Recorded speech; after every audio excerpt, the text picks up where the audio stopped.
You know, I've seen a lot of death in my line of work. I'm a forensic pathologist. My job is to stand over cold steel tables and figure out why people don't get back up. But nothing, and I mean nothing, could have prepared me for what I found working the night shift in that county morgue basement. It started like any other job. After years of med school and residency, I finally landed a steady position. The morgue sat deep underground beneath a massive hospital. Sterile, cold. That thick chemical smell of cleaners and formaldehyde that never quite leaves your nose. During the day, it was just me, the senior medical examiner, and the old janitor. He was this ancient-looking guy. Deep wrinkles, hunched back, grey uniform hanging off his thin frame like it belonged to someone twice his size. He never spoke, just dragged that mop bucket up and down the halls, cleaning tables after us, emptying biohazard bins. I figured he was just another quiet soul doing a thankless job. But then, I started noticing something impossible. We have a small viewing room down there. That's where families come to say goodbye. And let me tell you, that room has seen some of the worst pain I've ever witnessed. Mothers collapsing, screaming until their voices give out. Fathers begging us to tell them it's all a mistake. The kind of raw grief that stays with you. Except, whenever that old janitor was around, something unnatural happened. I'll never forget the first time. Young guy came in after a motorcycle wreck. His mother's screams were tearing through the hallway like she was being ripped apart.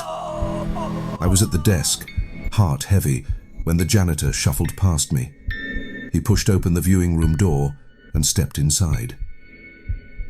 Less than 30 seconds later, silence. Not quieter crying, complete silence, like someone had flipped a switch. A minute after that, he walked back out, picked up his mop, and kept going like nothing happened. Then the parents came out. Dry eyes, calm faces. The mother was even smiling softly as she held her husband's hand. They thanked the receptionist and left like they'd just visited a sick relative, not their dead son. I stood there, stunned. You don't just get over losing your child in 2 minutes. It doesn't work that way. But it kept happening. Dozens of times. Broken families would walk in shattered. The janitor would slip inside, and they'd walk out peaceful, relieved, almost healed. I asked the senior examiner about it once. She didn't even look up from her files, just said, "He's been here longer than me. He has a gift for comforting the bereaved. Leave him be." Her tone made it very clear the conversation was over. That should have been my first real warning. Then there was the night rule. Nobody stays past 6 p.m. ever. They claim it's about power and ventilation, but that's bullshit. The lights stay on. The real reason is simple. Everyone clears out before dark, except the janitor. He's the only one allowed to stay. I learned that the hard way. I was trying to finish some overdue reports one evening. At exactly 6, my office door swung open. There he was, holding that mop, staring at me with those sunken black eyes. "It's time for you to go," he said, voice deep, like gravel dragging across concrete. I tried to explain. I just needed another hour. Big mistake. He walked straight over, reached down, and yanked the power cord out of the wall. My computer died instantly, taking an hour of unsaved work with it. When I stood up angry, something in his face stopped me cold. He wasn't just an old man anymore. There was this predatory stillness, like I was looking at something that had decided I was prey. "You leave now," he said. I left. After that night, I couldn't let it go. The peaceful families, the strict 6 o'clock rule, the way the senior examiner covered for him. My brain wouldn't stop turning it over. 3 days ago, I finally got my answer. A young woman came in that afternoon. Sudden medical death. Her whole family showed up. The viewing room sounded like it was tearing itself apart with their pain. I watched from down the hall as the janitor slowly pushed the door open and stepped inside. Silence fell again within a minute. When the family eventually walked out, they were holding each other, soft tears, but no crushing despair. Just peace. That was the moment I decided. I was done wondering. I needed to know. So at 5:30, I pretended to leave like always. But instead, I hid in the old abandoned supply room behind some dusty shelves. I waited in the dark as 6 o'clock passed, as the main doors locked, and as the basement fell into heavy silence. Then I heard it. A heavy clank. Metal hinges screaming. It was coming from the cold storage room. My legs were shaking as I crept down the hallway. The overhead lights were off. Only faint green emergency signs lit the way. I reached the cold storage door, and it was cracked open. That's when I heard the sounds. Wet, heavy, tearing, like someone ripping thick fabric with their bare hands. Then that sickening, rhythmic smacking. Someone was eating. I leaned forward and looked through the gap. The drawer was pulled out. The young woman's body lay on the metal tray, and the janitor. God. His arms were buried elbow deep inside her open torso. No tools, no incision. He just punched straight through her chest with his bare hands. He ripped something out with a wet, sucking pop. Her liver. He lifted that dark, glistening organ to his face, and his jaw unhinged. Wide. Too wide. Rows of jagged black teeth sank into it. He chewed loud and wet in the quiet room, throat bulging as he swallowed chunks whole. I almost threw up right there. I clamped my hand over my mouth and backed away. My heel caught a biohazard bin. The crash echoed like a gunshot. The chewing stopped. Then came the growl. Low, deep. Not human. The sound a predator makes when you interrupt its kill. "Who is there?" that scraping voice called out. I ran. I sprinted down that dark hallway, shoes slipping on the tile, heart hammering so hard I thought it would explode. Behind me, the cold storage door slammed open. Then came the footsteps. Fast, heavy, long nails clicking against the floor like claws. I ducked into the autopsy suite, hid under one of the big steel tables, barely breathing. The swinging doors burst open. He stepped in, covered in blood from his chest to his chin. Standing taller now, limbs too long, fingers dragging across the tables. His voice slithered through the dark. "You didn't leave. You broke the rule." He walked past me. I thought I had a chance. I started to crawl. A massive bloody hand shot down and grabbed my shoulder. He ripped me up like I weighed nothing and hurled me across the room. I crashed into a cart, tools flying everywhere. Before I could even gasp, he was standing over me. Solid black eyes. No whites. Blood dripping from his chin onto my scrubs. He crouched down, cold lips brushing my ear. "Do you know what I am, Doctor?" I couldn't speak. "I'm a ghoul," he whispered. "I eat the dead. Specifically, the liver. It's how I survive. And in return, I take their family's grief. I pull it into the void I leave behind. They get peace. I get my meal. Everyone wins. Until someone breaks the rules." He smiled, stretching that horrible mouth. "And now you're a loose thread." His grip tightened on my collar. "But maybe we can make a new arrangement." Story 2. You know, I never wanted to be a father. Not really. But life has a funny way of handing you things you didn't ask for, and somehow you end up loving them more than you ever thought possible. I was only 16 when my son was born. 16. Hell, I was still a kid myself, but I worked my ass off for that boy. We basically grew up together. I taught him how to tie his shoes, how to throw a punch, how to look a man in the eye when you shake his hand. I tried to raise him right. I really did. And for the longest time, I thought I had.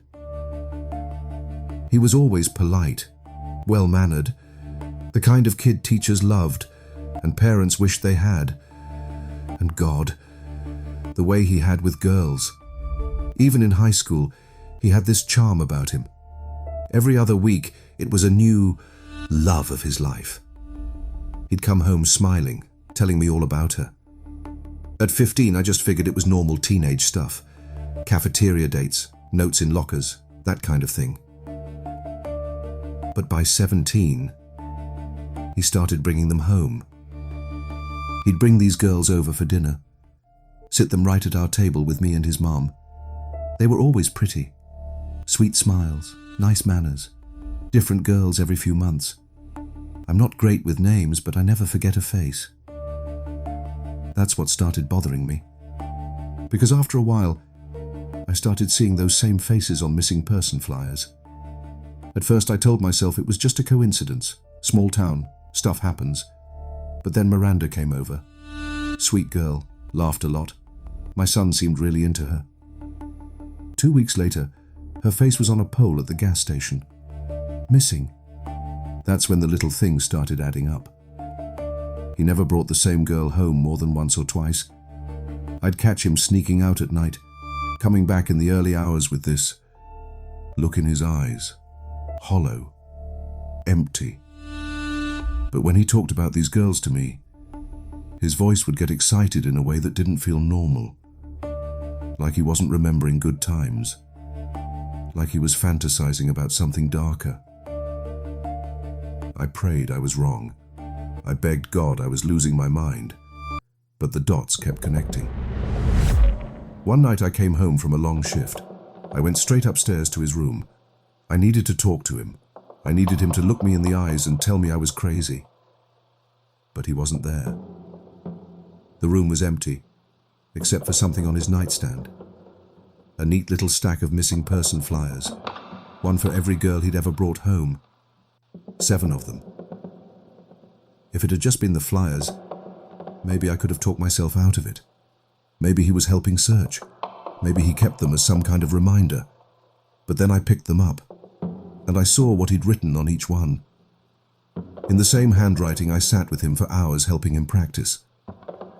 He had scrawled notes across every single flyer. Too loud. Too demanding. Too arrogant. Too annoying. 7 girls. 7 complaints. A tear ran down my face, and I realized I was smiling. I don't know how long I stood there, just staring at those papers. Time kind of stopped. I was in some kind of trance. Then I heard the bedroom door creak open behind me. "Dad." His voice was quiet, almost nervous. I turned around slowly. There he was. My boy. Standing in the doorway, backpack still on his shoulder, looking at me with those same eyes I'd known since he was a baby. I didn't yell. I didn't scream. I didn't even ask him anything. I just opened my arms. And with tears still on my face, and that strange, twisted smile I couldn't wipe off, I said the only thing that felt right in that moment. That's my boy. Story 3. I woke up at the bottom of the stairs with blood running down my face, and no memory of who I was.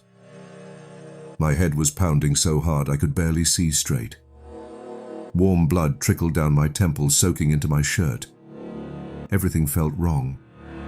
Fuzzy. Like I was waking up inside someone else's nightmare. Then I heard his voice. "Quinn? Babe?"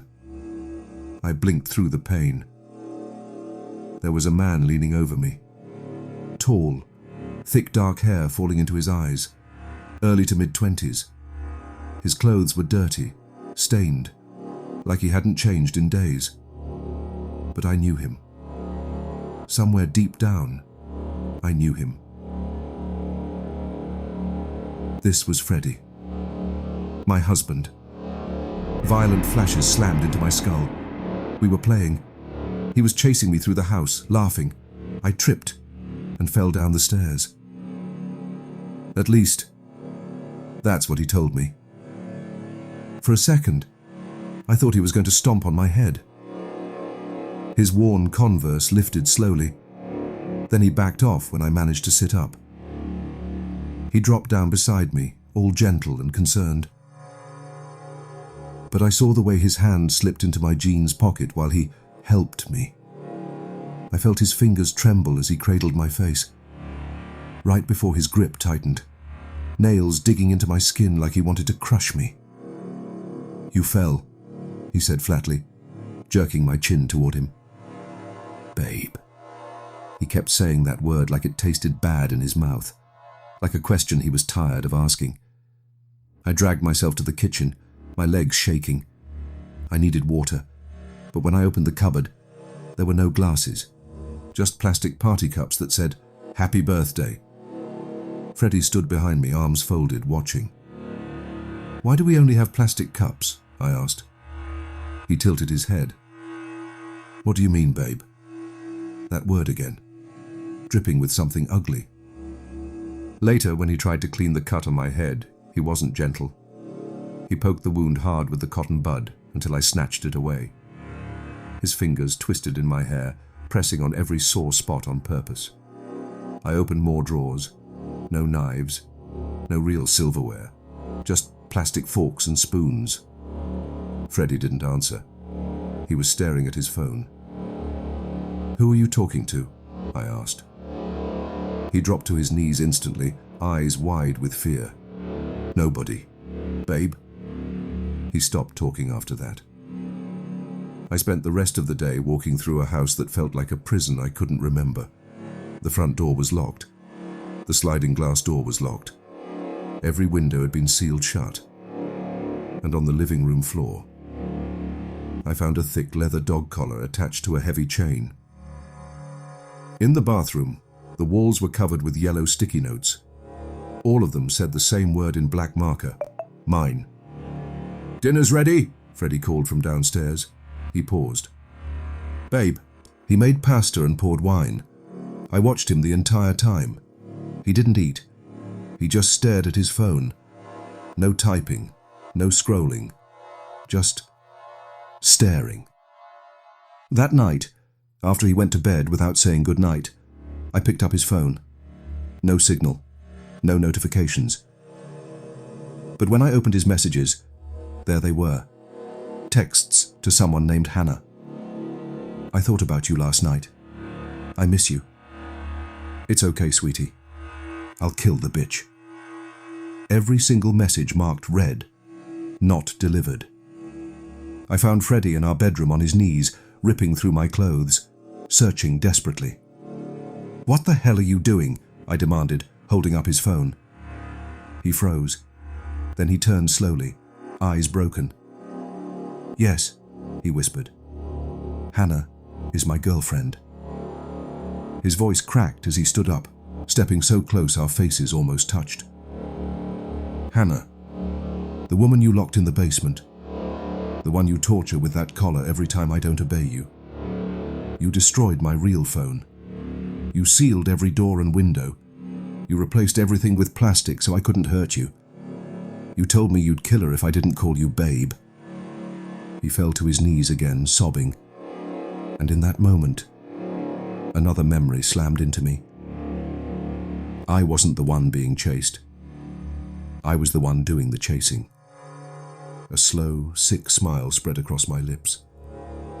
I stepped forward and wrapped my arms around him, pulling him into a tight hug.